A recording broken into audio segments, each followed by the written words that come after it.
Cumprir prazos apertados, atingir metas cada vez mais altas. Trabalhar sob pressão não é fácil, mas tem se tornado mais comum do que a gente imagina. E os especialistas garantem que é possível tirar proveito dessa situação. E para falar sobre este assunto, está aqui no estúdio do Emprego e Renda o Davi Braga, que é Headhunter, uma espécie de caçador de talentos, não é, Davi? Bem-vindo ao Emprego e Renda, obrigada pela participação. Obrigado, Sandra. Davi, as empresas têm de verdade exigido assim mais dos profissionais? Eles têm sido pressionados, né, os profissionais? É interessante, Sandra, porque cada vez mais as empresas estão com recursos de mão de obra cada vez mais escassos, consequentemente prazos mais apertados, e isso tem exigido dos profissionais um aumento de pressão, um aumento de competitividade. Então, de fato, isso é algo que tem ocorrido aí dentro do mercado, essa cobrança a mais dos profissionais. Essa competitividade, quer dizer, essa melhor qualificação, não é, dos trabalhadores e, claro, a concorrência entre as empresas contribui no aumento da pressão no ambiente de trabalho? Até que ponto, hein? Claro, com certeza. Hoje, o cliente ele pode se apropriar cada vez mais de mais opções, né, de fornecedores. Então, a empresa ela tem que estar atenta a cada vez mais entregar com menores prazos, com maiores qualidades, com redução de custo, né? Então, isso faz com que a competitividade aumente. Isso é repassado para os profissionais que ali trabalham. E é exigido o quê?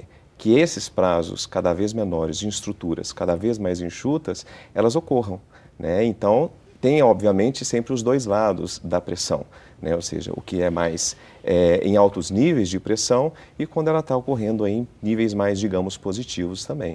Os candidatos, né, a determinado emprego, os profissionais, de uma forma geral, eles sabem dessa questão de trabalhar sob pressão? Ou as empresas, assim que eles chegam lá, as empresas treinam eles? Quer dizer, saber trabalhar sob pressão acaba sendo, na hora da contratação também, um pré-requisito para esse candidato ou não? Ele só fica sabendo depois? Claro, de fato hoje, indiferente de qual nível você atua, né, a pressão, trabalhar sob pressão é uma competência cada vez mais exigida, né? E é interessante porque quando tratamos sob pressão sempre vem aquela questão, aquela conotação negativa, né? E numa entrevista, por exemplo, quando o entrevistador lhe pergunta se você sabe trabalhar sob pressão, nada mais se você sabe, mesmo com interferências externas, com redução de mão de obra, né? Ou seja, com custos cada vez reduzidos, se você mesmo assim consegue entregar com produtividade, com qualidade, com assertividade.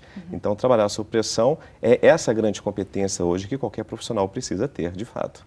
Todas as empresas exigem essa pressão. Eu fico imaginando, por exemplo, né, um médico trabalhando sob pressão. Embora exista aí o problema dos planos de saúde, eles têm que atender mais, enfim, para ter um rendimento melhor. Como que é isso? Quais setores exigem mais esse trabalhador, né, pressionado, digamos assim? Exato, exato. Hoje é quase que impossível uma empresa que não trabalhe sob pressão, né? Todo mundo precisa ser mensurado, né? E trabalhar sob pressão, ele tem um lado positivo, porque faz o profissional sair da zona de conforto.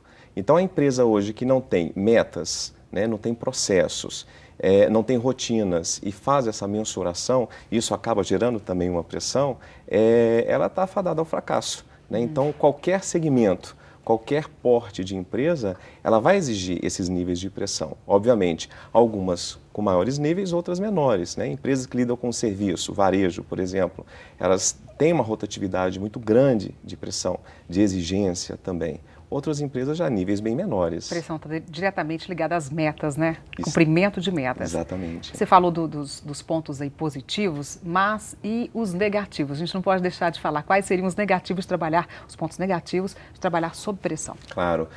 Quando a pressão está em nível exacerbado, né, obviamente, mesmo que a empresa tenha uma política de remuneração extremamente agressiva, o profissional ele não vai dar conta, né? Ou seja, ele vai cometer mais erros, né, e o turnover ele vai se tornar alto porque esse profissional ele vai sair daquela organização, né, isso impacta diretamente no clima organizacional e isso afeta a estrutura como um todo também, né. Por outro lado, a falta de cobrança também pode ser prejudicial para a empresa e para o empregado. Exatamente. É preciso que o profissional ele saiba exatamente aquilo que a empresa espera dele. né?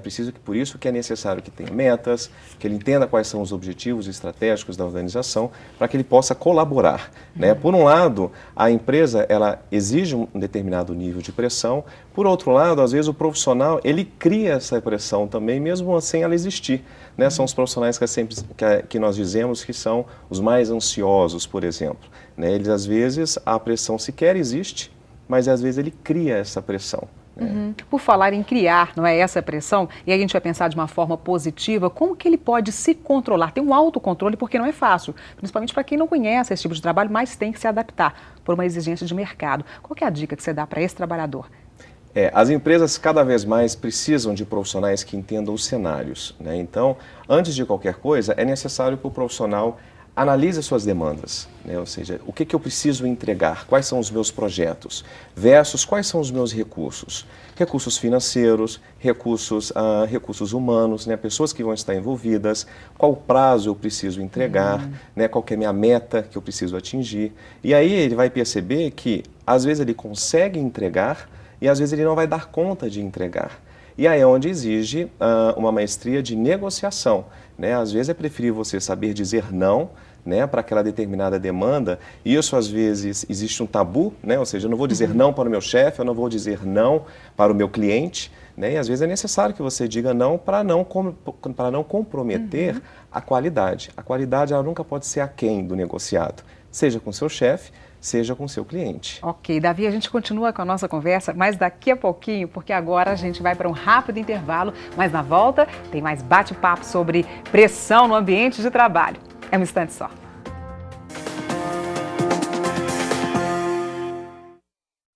E vamos voltar a falar sobre a pressão no ambiente de trabalho, uma situação muitas vezes causada pelo acúmulo de tarefas e desorganização. E o nosso entrevistado de hoje é o Headhunter Davi Braga. Davi, você, Headhunter, né, caçador de talentos, como é que você encontra esse profissional que saiba, além de ter competência, que saiba trabalhar com pressão? Sob pressão, né? Não é uma tarefa fácil não, né? De fato não é, Sandra. Nós consultores de Executive Search, ou popularmente conhecido como os Headhunters, temos o grande objetivo de encontrar para a empresa contratante profissionais de altíssima performance. E um profissional de alta performance é aquele profissional que também, dentre outras competências, sabe trabalhar sob pressão, né? Obviamente, quando nós identificamos quem são esses profissionais para os nossos clientes, é necessário uma bateria de fases, né? É necessário uma entrevista muito bem qualificada por competências, é necessária a aplicação de instrumentos avaliativos, que é o assessment, onde você comprova determinados tipos de competência. Por exemplo? Estudos de caso, né? Você comprova cases que esse profissional passou nas empresas anteriores, né? Momentos de tensão, momentos de pressão, momentos de alteração macroeconômica, por exemplo, na questão de economia, que acabou impactando no projeto dele, né? E ali a gente vai identificando, dentre outras formas, como ele soube lidar neste contexto. Se ele soube envolver pessoas, né? Se ele soube fazer essa gestão muito eficiente dos projetos, ou se ele simplesmente pediu demissão e foi para outra organização. São os profissionais, por exemplo, que vão picando a carreira, né? Fica um ano numa empresa, um ano na outra. Por quê? A pressão ela é extremamente positiva porque, além dela tirar o profissional da zona de conforto, ela traz um amadurecimento, ela traz uma experiência de vida, né? E muitas vezes, quando nós somos testados, né, passamos por momentos, às vezes, de pressão, é onde a gente ganha esse amadurecimento, é onde a gente percebe quais são os recursos que precisamos envolver para acontecer o resultado positivo. E da mesma forma as empresas têm que estar preparadas, né? Caso algum problema ocorra aí nesse processo, né? Elas estão de fato preparadas? De fato, as empresas mais estratégicas, elas têm cada vez mais se preparado, né? É necessário entender quem são as pessoas, os profissionais que ali trabalham, o que os motivam, né? Então, as áreas de desenvolvimento organizacional das empresas, elas têm que ter essa atenção. Quem é o meu profissional, né? A que limites ele aguenta trabalhar? Quais são as metas estratégicas que ele precisa atingir? Versus ele tem essa competência? Se ele não tem determinado tipo de competência, é necessário que seja efetivado diversos tipos de programas, como coaching, como mentoring, determinadas ferramentas que vai fazer com que ele ganhe maior performance e possa galgar aí cargos cada vez mais complexos. Né? A gente diz isso, Davi, porque além da pressão do próprio mercado de trabalho, existe a pressão do chefe que, por sua vez, está sendo pressionado por um outro superior, enfim, ou até por ele mesmo, né? E, de alguma forma, ele retribui isso ao empregado, né? É uma cadeia, né? É quase que um dominó, digamos assim. O mercado exige, né, empresas cada vez mais rápidas, mais competitivas e, consequentemente, isso chega para o profissional. Por isso, a competência de saber entender os cenários, né, e propor soluções para que isso também seja diminuído, isso cabe também ao profissional. Então, a partir do momento que ele entende o que ele tem de recursos, quais são as competências dele versus os recursos disponíveis, ele consegue tomar decisões. Eu consigo entregar em tal data, ele renegocia prazos ou não, né? Ele tenta conseguir mais recursos, seja financeiro, seja pessoas, para que isso possa acontecer. E quando, então, uma organização ela percebe, né, que seus colaboradores estão ali insatisfeitos, trabalhando intensamente, sob pressão, o que pode fazer, então, para melhorar o ambiente de trabalho, que fica complicado nessa hora? Claro, claro. A gente sempre diz que é necessário que o profissional trabalhe sob uma zona de stretching, né? Ou seja, níveis positivos de produtividade e de pressão. E que esse profissional ele não se encontre numa zona de pânico, né? Quando o profissional encontra uma zona de pânico, ele vai errar muito mais. Então é necessário que, quando ele não consegue entender quais são as suas demandas, seja os recursos humanos, seja o chefe imediato, é necessário um realinhamento. Né? O que é esperado dele, né? O que pode ser feito junto à equipe, que apoio a empresa pode prestar para esse profissional, porque ora é a empresa que precisa fazer esse approach, ora é o profissional também que precisa buscar melhorias na sua eficiência. Agora, uma última questão, a gente falou sobre isso no primeiro bloco, mas qual que seria a sua dica principal para quem se identifica com todas essas situações que você acabou de mencionar para a gente? Estudar todos os contextos, né? A partir do momento que você entende qual que é o seu contexto, quais são os seus recursos disponíveis, você consegue propor soluções. As empresas esperam cada vez mais dos seus profissionais pessoas que questionem, pessoas que proponham soluções. Né? Então, existe pressão? Existe. E o que eu posso fazer para contribuir, para diminuí-la, né, frente ao mercado extremamente competitivo que atuamos? Ok, Davi Braga aqui foi o nosso entrevistado de hoje, o Headhunter, falando sobre trabalhar sob pressão. Obrigado pela participação. Obrigado.